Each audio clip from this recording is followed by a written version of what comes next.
The main thing with the 7.4 MSQ that of course stood out was the developers finally remembering that Krile actually exists as a character, hence the thumbnail. Yeah, for me, that was probably a big reason why I enjoyed the MSQ. So here, I just wanted to show like, this is something very interesting because the first video I made on Krile, like look at this, all the way back in 2021. So it's kind of wild to think about. And I was kind of surprised that it even got like quite a few views. Well, maybe over this time period it's not that impressive, but most of these views came like I received back then, and it was pretty huge for my channel at the time. So I was really surprised to see that people actually like Krile even back then, because I thought she was kind of a very niche character. And you know, for me, she's always been a character I enjoy, to be honest. Mainly just because I think she's very relatable. You know, she's not this typical like Giga Chad, you know, action hero who has like all the courage in the world and like, oh, you know, like doesn't fear anything. Like quite the opposite, you know, she shows up in Eorzea and she straight up says like, yeah, you know, I'm very scared of this and that. And, you know, she's not very good at fighting initially.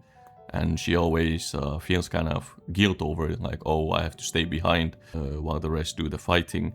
And there's also a lot of interesting character development, for example, in the Eureka storyline. So to me, she's always been a very relatable character. Also just a very fun character, you know, especially with the way they introduce her by having her roast Alphino. But yeah, unfortunately, just not a...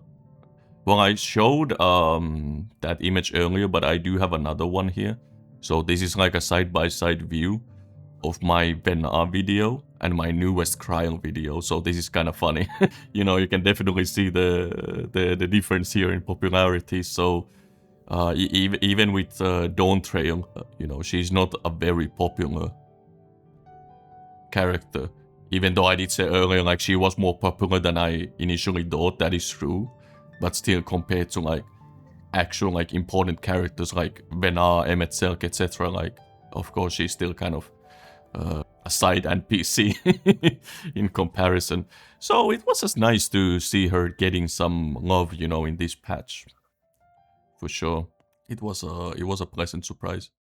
I also wanted to add a segment here. This was from my original script for the video I made for Krile's portrayal in 7.0 and my critiques. So I just wanted, because, you know, I made some suggestions, like what do I want to see in the future? What do I want to see in future patches? So there's some really funny things here. For example, it says here, there should be a solo instance featuring Krile. Ever since they added these RP solo duties, they had potential, blah, blah, blah. So my argument was basically that, yes, some people complain about these solo duties, but I do feel like overall they make for like some good character development. And especially in the case of Krile, since her story in Dawn Trail was about her picking up this brush and becoming a fighter, it was, in my opinion, a big lost opportunity that we don't actually fight as her. It was a pleasant surprise. Did I record it? Oh, I actually did. Yeah. I actually recorded me fighting. So here you go. You actually do get to play as Krile in the latest MSQ, which was really cool. Of course, you know, for those of you who have played Pictomancer, it's a bit simplified, of course. But yeah, as I said, they kind of have to make it, or people start being like, oh, you know, it's too difficult. But it was really cool. You kind of go around and, you know, you help people. You know, you get to do little cool magic spells like this. I think this solo duty is one of the higher quality ones in Dawn Trail for sure. Because, yeah, you interact with there's a lot of interactive storytelling, right? You're saving people, and you are really overpowered, in a sense. It's yeah, mechanically at least. Mechanically as well as, like, look at this, like, Krile literally puts out a fire. She just paints a... paints a creature and just puts out the fire. Like, bro, she's so OP. Why do we even need the warrior fight? But of course, like, Krile is... It's a good balance because, of course, here, Krile is kind of... She's really showing off her abilities and her growth as a Pictomancer, and she's doing some impressive stuff, like, yeah, putting out the fire, or, like, pulling people from the water and stuff like that. It's really cool. But later on, she does struggle when you fight the behemoth, for example. And, you know, she does like she gets worn out. So, you know, it's not like she's become all of a sudden like some superhero. But it is really nice that, yeah, these fights don't drag out. Like, you know, for example, here, we kill these mobs pretty fast.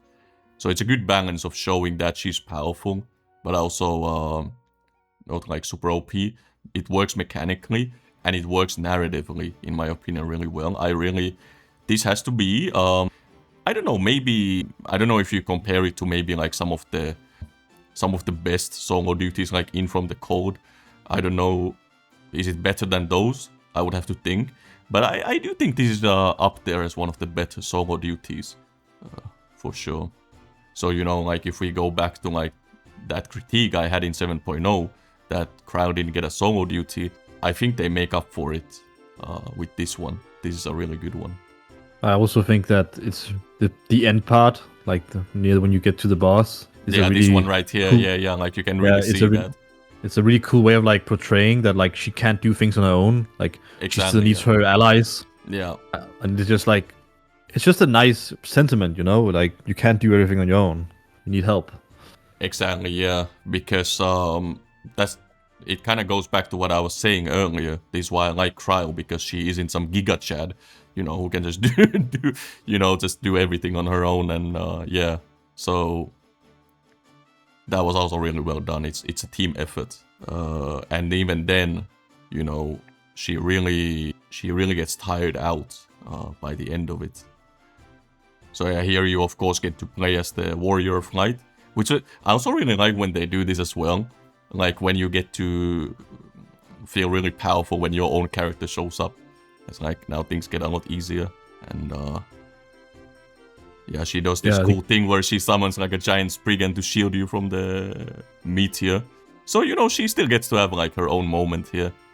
I also love the way like after this ultimate goes off, you can kind of see like Krile is kind of worn out a bit, while, you know, let's say Grahatia is kind of like, you know, to him it's just a scratch, because, you know, of course he's, well, Grahatia is, I spoke about my Grahatia analysis, like Graha is actually one of the most powerful fighters in this whole setting, funnily enough, because he's like giga juiced up. So, you know, we get to see the power levels comparatively, and I think that's pretty cool. Yeah, so this is when we defeat the boss. She immediately just, she's really worn out. And everyone's like, yeah, good job you did it, Krile. So this is really, in my opinion, yeah, even the Warrior of Light, you know, you get to have like a little nod of approval. It's just really a wholesome moment, I would say. I do think this trial was really, this solo instance was really well done.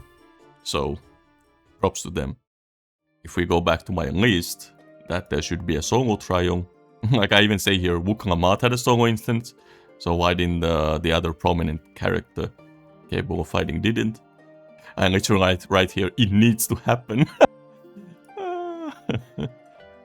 It was a good fix in retrospect. Another thing I wrote here, I was really hoping Krile... Okay, let me just read this from the top. In the 7.0 MSQ, I was really hoping Krile would have had a similar segment as we had with Erenville in Shaloani. Basically, this little mini adventure featuring just the Warrior of Light and Krile. Definitely a missed opportunity. I think if we had a patch that heavily focuses on just Krile, I think that could make up for it though.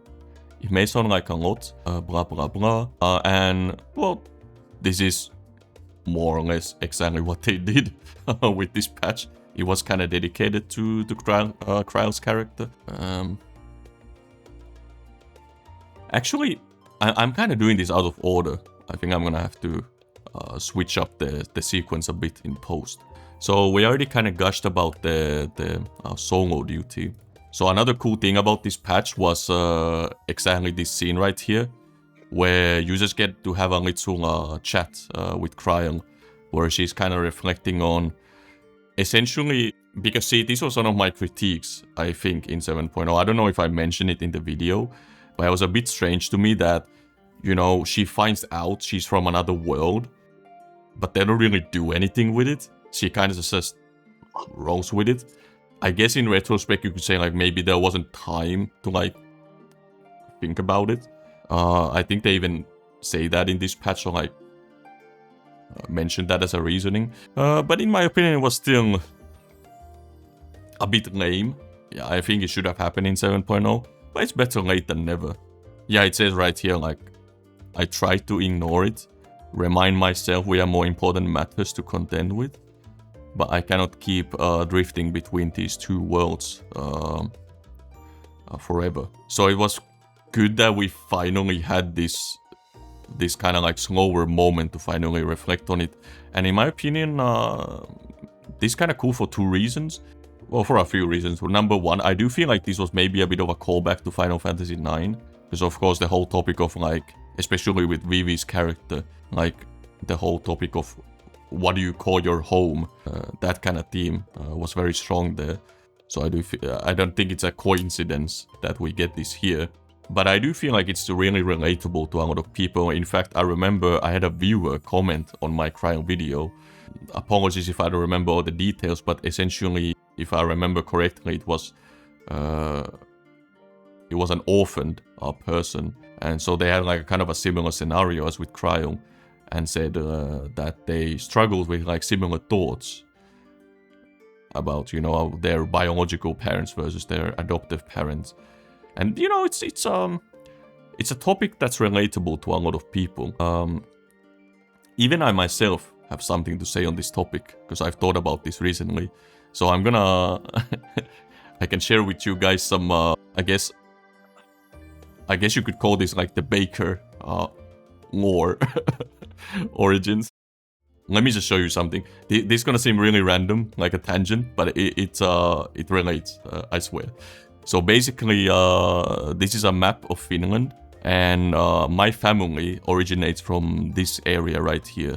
So for those of you who know Finnish history, really big props, may recognize as this being the area that was ceded to the Soviet Union following World War II. So yeah, I found this out like quite recently, that almost all of my family comes from here, like from both of my parents' sides. So in terms of genes, I have like giga Karelian genes. But the funny thing is that I have never been to Karelia. I've lived all my life in the capital, basically. And this kind of reflects on how I've grown up. For example, the Karelians have their own strong accent in Finnish, or like dialect. But I myself speak something called the capital slang. Or, for example, the fact that my grandparents were Orthodox, while I'm, what is it in English, like Evangelian Lutheran? Well, officially, in reality, I'm not much of a religious person. But I just bring up these differences to say, like, there are, like, bigger differences like this, but you can also imagine the amount of small, like, cultural differences that I have compared to people who grew up in Karelia, as someone who grew up in the capital. So, of course, you know, I've been pondering like a very similar thing as Krile's story covers here. Like, okay, well, even though I grew up in the capital and I consider that my home, and if I consider building a family, I definitely think of Helsinki. Sometimes it's still kind of, I get kind of curious, like, well, maybe I should, like, for example, visit, or you know, like, what does it say about me that, you know, I have these origins? But my conclusion is usually that, no, it's not really, it's not that big of a part of my identity. But there is still always that kind of question, and I feel like a lot of people may relate to this, especially immigrants. It's the same thing with immigrants as well, where maybe you have origins from another part of the world, another country, but now you live somewhere else. So you kind of have like these two identities, and you kind of ping pong between them. So that's just what I wanted to show. So even personally, I kind of relate to this theme of like, oh crap, I just discovered that I had this whole other like side, you know, behind my origins. Well, in my case, I knew about it before, but it's only more recently that I started discovering more when I speak with my grandmother, for example, or my mother. So in a sense, it's a very, I feel like it's a very relatable story to a lot of people, is what I'm saying. What they're doing here with Krile, and I think it's very cool. I do like it a lot. And I especially like her conclusion. So she's kind of like, I don't want to abandon them, but I also feel like I belong more in, you know, in the source. Yeah, see, I especially love this line. Is this where I belong? This is what I was saying about the heavy, like, FF9 callbacks, because of course, yeah, with VV it was very similar, especially when you know, entered the Black Mage village, and he's like, kind of like, oh, is this my home? Is this, you know, where I belong? It covers very similar topics, and I feel like it works here really, really well. Okay. Did I have more to gush about this scene?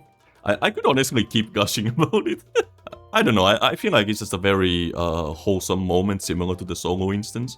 Just a really cool little cutscene, and of course there is also that scene when you leave, right? And Krile gets to say some heartwarming farewells. They also touch on like this theme of like, is it her duty as like the descendant of the, whatever they said, like the keepers of the key or something, like, is it her duty to like then stay here, blah blah blah. But her aunt was kind of a nice lady and was kind of like, well, you know, just go do your own thing, it's not that important.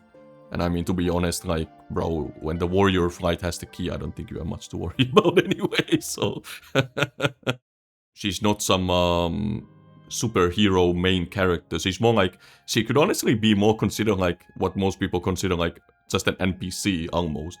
Like she's almost like if we were to be put in this world, and we would probably be kind of struggling. I don't think we would be kind of quite the, you know, Giga Chad like the warrior of light if we were in this setting. He's the realistic isekai character. Exactly, yeah. I wrote more things on this doc, so let me see. So another thing I wrote here is I say like psycho Krile here. I kind of wish they would have, because I feel like one thing I noticed with Dawn Trail, or actually ever since, I want to say since Shadowbringers and Walker, like around there, Krile has been kind of, they toned down a bit her like sassiness and like kind of the humor. I don't know if that was maybe deliberate, they wanted to make her character more serious, I guess, but well, not entirely. There is still some lightheartedness, of course, with her. But she, for example, I think what I talk about here is that, for example, like the way she's roasting Alphino, they haven't really returned to that, which in my opinion is a bit of a shame. Then I mentioned like I wanted them to do something with Galuf, and I think they might still do this, to be honest, though, because obviously her story isn't complete, so this could be cool. A tie-in with the Eureka story. This is a big L in my opinion. One of the big L. A small L. That they haven't tied in the Eureka story in any way yet with Krile. When I say tie, I don't mean like you need to have like a whole storyline like connecting them. Even just some kind of small reference or just some dialogue would be nice. Then I mentioned like there's some unique character traits about Krile that I wish could be fleshed out. I guess they touched on it a bit with the whole like that she's a descendant of the people who hold the key or whatever, and her ties to that. But they didn't really do anything with it, to be honest, so yeah. So this could still be something I would want to see. Also, you know guys, those who played FF5 know what I'm gonna say in this regard, but did you guys know in FF5 Krile actually has a dragon? Like she literally has her own dragon, which is I don't know, I think that would be pretty funny. Like there would just be a scene, Krile just shows up on a fucking dragon. Please, Yoshida, make it happen. So they did fulfill some of the stuff I did want to see since 7.0, like a patch featuring just her, as well as of course the solo instance thing. And as I just discussed, these elements were done really well in my opinion. And I really loved this patch, especially as a Krile enjoyer. It was very pleasant, a very good patch.